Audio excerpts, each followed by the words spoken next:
तो दोस्तों अभी सीधा पहाड़ दर्शन करने के बाद हम लोग इस रास्ते से वापस आते हैं और यही रास्ता जाता है सरभंगा आश्रम की ओर।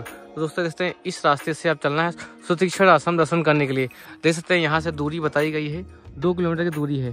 तो चलिए करते हैं सुतीक्षण आश्रम के दर्शन जहाँ पर प्रभु श्री राम गए हुए थे।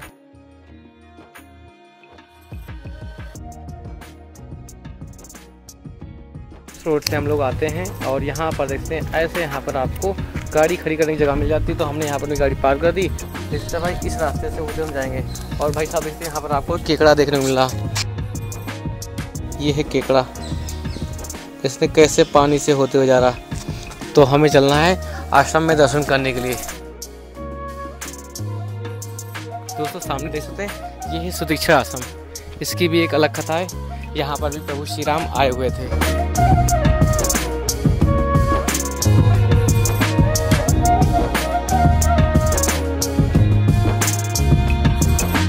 राम वन गमन के समय और ये पहले अगस्त मुनि जी का जो है आश्रम हुआ करता था, जो कि सुतीक्षण जो है शिष्य हुआ करते थे उनके, और वो भी यहीं पर रहा करते थे।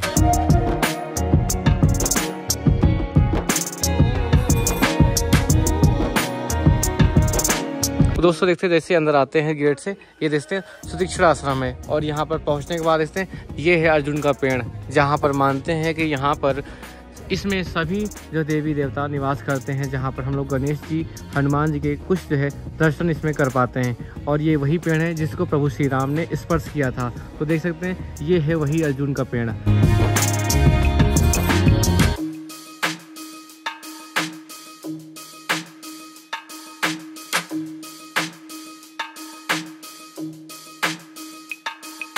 और दोस्तों ये है राम जानकी मंदिर, जहाँ पर प्रभु श्री राम और जानकी माता और अगस्त मुनि जी के दर्शन करते हैं। देख सकते हैं ये है प्यारा सा दरबार। तो इस तरह से हम लोग यहाँ पर आते हैं दर्शन करने के लिए। तो अपने राम वन गमन पथ यात्रा के अगले पड़ाव आ चुके हैं रामसैल रक्सेलवा। ये रामसैल रक्सेलवा गाँव से मात्र जो है 4 किलोमीटर की दूरी पर स्थित है। इस पर्वत को जो है लड़हरा कहते हैं और प्राचीन नाम इसका रामसैल है।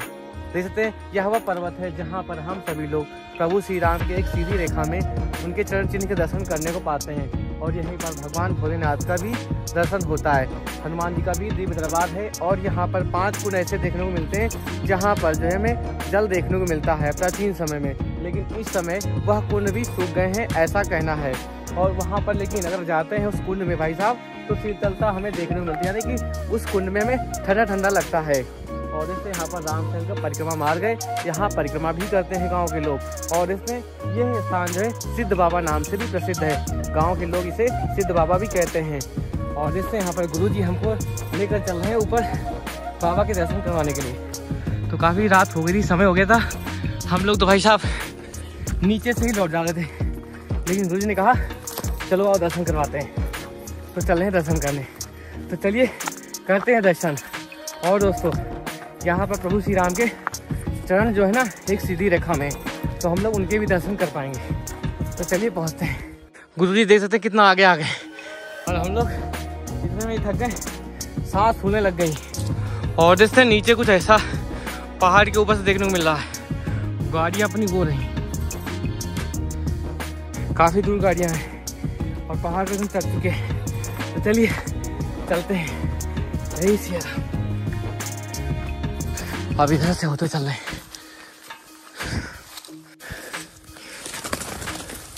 तो वही था पंछी को हुआ था और उड़ गया और अचानक जो है यहाँ पर आ चुके हम।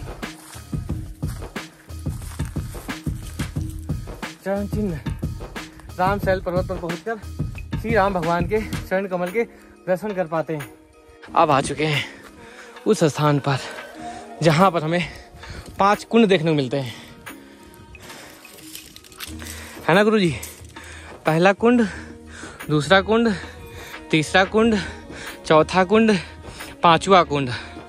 देख सकते हैं इस तरह से हमें यहाँ पर 5 कुंड देखने को मिलते हैं। और एक कुंड में देख सकते हैं हल्का सा जल भरा हुआ है और लोगों का कहना है, देख सकते हैं यहाँ पर ऐसे जो है आपको 5 कुंड दर्शन होते हैं, जिसमें इस समय जल तो नहीं है सभी में, लेकिन उससे ठंडी ठंडी हवाएं आती रहती हैं। और यहाँ पर सिद्ध बाबा के दर्शन करते हैं। ये रहा मंदिर और यहाँ पर लिखा है श्री सिद्धनाथ रामशैल पर्वत आश्रम। तो इस तरह से दोस्तों ये मंदिर के प्रांगण का आसपास का स्थान है और एकदम ऊंची टीली पहाड़ी पर हम लोग आ चुके हैं और एकदम जो है छोर पर ये बना हुआ है, ऊपर पहाड़ी के ऊपर देख सकते हैं। ये यहाँ पर हम लोग सिद्ध बाबा के दर्शन करते हैं, भव्य दर्शन करने को पाते हैं। देख सकते हैं आप सभी लोग सिद्ध बाबा के दर्शन कर सकते हैं। दोस्तों जैसे ही रामशैल बाबा के दर्शन करते हैं और बढ़ते हैं हम लोग आगे, जहाँ पर गुरुजी हमें और भी जगह ले चल रहे हैं जहाँ पर हम लोग दर्शन कर पाएंगे। और ऐसा कहा जाता है प्रभु श्री राम के यहाँ पर चरण चिन्ह जो है एक साथ हैं। देख सकते हैं ऐसे जो है पहाड़ी के रास्ते चल रहे हैं।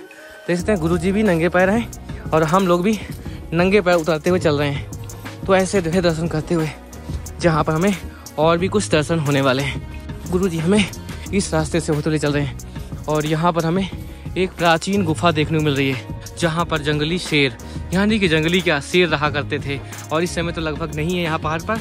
और देखते हैं ये वो गुफा है जहाँ पर शेर जो है अपना जो है यहाँ पर स्थान बना रखे हैं रहने के लिए। बहुत ही खतरनाक पहाड़ी है। यहाँ पर हम लोग यज्ञशाला, यहाँ पर सिद्ध बाबा और इसलिए यहाँ पर गुरुजी ने अपना यज्ञशाला भी बना रखा है और यहीं पर गुरुजी रह करके पूजा पाठ करते हैं। जैसे कि आपको पहले दिखाया, यहाँ पर हमें वह भी गुफा देखने को मिलती है जहाँ पर शेर वगैरह रहा करते थे। और अभी तो आप देख पा रहे भाई साहब, इस पहाड़ी के ऊपर से आपको ऐसे नज़ारा देखने को मिल रहा है। यहाँ से अपनी गाड़ियाँ देख सकते हैं कितनी छोटी नजर आ रही हैं। देख सकते हैं वो रही अपनी गाड़ियाँ तो पहाड़ी की चोटी पर एकदम आ चुके हैं। तो इस रास्ते हम लोग यहाँ पर पहुँचकर गुरु जी की कृपा से दर्शन करते हैं। तो आप सभी लोग जय श्री राम जरूर लिखिए, जय श्री राम। तो दोस्तों वहाँ पर दर्शन करने के बाद और भी जगह चल रहे हैं जहाँ पर गुरु जी हम लोग को लेकर चल रहे हैं। तो आइए दिखाते हैं आपको और भी वो स्थल जहाँ पर हम लोग देखने को पाएंगे और दर्शन कर पाएंगे। बड़ा ही भाई अद्भुत नज़ारा है यहाँ का। इस चढ़कर की भी आए था ऊँचा, लेकिन फिर भी कोई ऐसा नहीं। और यहाँ पर हम लोग पहुँचते हैं दिव्य हनुमान जी के दर्शन करने के लिए। देख सकते हैं पत्थर में बने हैं अपने वीर बजरंगी हनुमान जी। तो इस तरह से हम लोग पहुंचकर हनुमान जी के भी दर्शन करते हैं रामशैल पर्वत पर। ऐसे पत्थरों से होते भाई साहब, देखते हैं ऐसे हल्का हल्का जो भाई साहब क्रॉस करते हुए चल रहे हैं और पहाड़ियों से थोड़ा सा हल्का हल्का छलांग लगाते हुए बढ़ रहे हैं भाई साहब। क्योंकि भाई साहब देखिए तो कितना खतरनाक है, यहाँ पर धीरे बढ़ते रहना। बड़ा ही दोस्त अद्भुत नज़ारा है। यहाँ पर ये स्थान है जहाँ पर प्रभु श्री राम यहाँ पर विश्राम करते थे। इससे ये वही स्थान है प्यारा सा। तो आप सभी लोग ये अद्भुत दर्शन कर सकते हैं जहाँ पर प्रभु श्री राम विश्राम किए थे। आप सभी को रामशैल पर्वत के दर्शन करके कैसा लगा कमेंट में बताइएगा। और यहाँ से आ जाते हैं ये पूरी पहाड़ी से दिव्य दिव्य नज़ारे। मौसम पूरा फॉगी फॉगी हो रखा है और ठंडी ठंडी हवाएं चल रही है। तो इस तरह से अपने राम वनगमन पथ यात्रा का रामशैल पर्वत कंप्लीट होता है। अब हो चुकी है शाम और चलेंगे अपना ठिकाना ढूंढने जहाँ पर रात में विश्राम हो सके। तो इस तरह से अपनी दर्शन यात्रा आज की कंप्लीट होती है। कल फिर से मिलेंगे सुबह जब हम लोग फिर से निकलेंगे अपने राम वनगमन पथ यात्रा की अगले पड़ाव की ओर। जय सिया राम।